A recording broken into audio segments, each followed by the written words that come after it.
Anytime you're using a grinder in general, you want to have a visor covering your face just in case whatever attachment you're using blows up on you. You don't want to get any shrapnel in the face.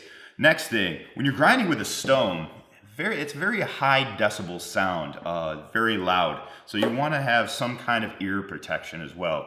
I like to wear leather roping gloves.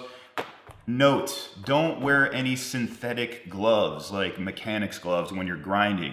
The back usually is some kind of neoprene, spandex, what have you. What will happen is the sparks will eventually make that melt and it'll burn into your hand. Now, when you're starting your grinder for the first time, if you just put a disc in there, if it's a stone disc, if you just put the disc in there, what you want to do is you want to hold it under the table parallel with the floor, and then you want to turn it on and just wait for a 10 count, just to make sure that the disc is properly seated and it's not a bad disc. It won't blow up on you. So when you're using your grinder, you want to use the front right side of it. Okay, you want to use it from 12 to 3. Try not to go to 9 o'clock, because what happens is at 9 o'clock it'll kick out on you. The reason that you have a guard is to protect your hands from going into the disc. Now, if you are right-handed and you have your hand on the body and your left hand on the handle, you want to position the guard so it protects both of your hands.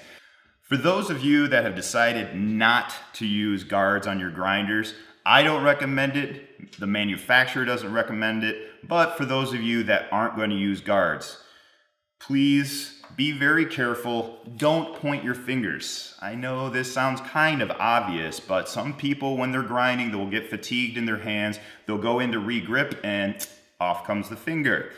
Not good. This is the head, this is the body, this is the block. The block is blocking your hand from going inside of the grinding wheel. All right, if you put your finger inside of this, what's going to happen is the back of the disc is going to catch on your finger and it's going to yank on the socket and might even remove your fingernail. So obviously don't do that. A few more things to mention about grinder safety. When you are grinding, you don't want to have any loose clothing. You want to tuck in your shirt, wear an apron.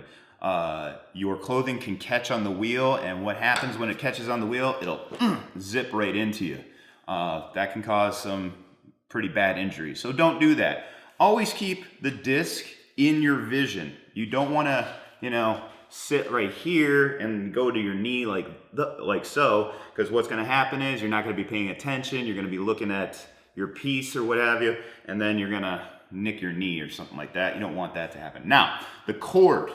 Always keep the cord out in front of you. You can put it under your table or under a mat, something like that, because what can happen is if your cord is behind you, you're unaware where it is, and you step on it, it's going to pull on the grinder and it'll pull it into you as well. So you just keep the cord right out in front.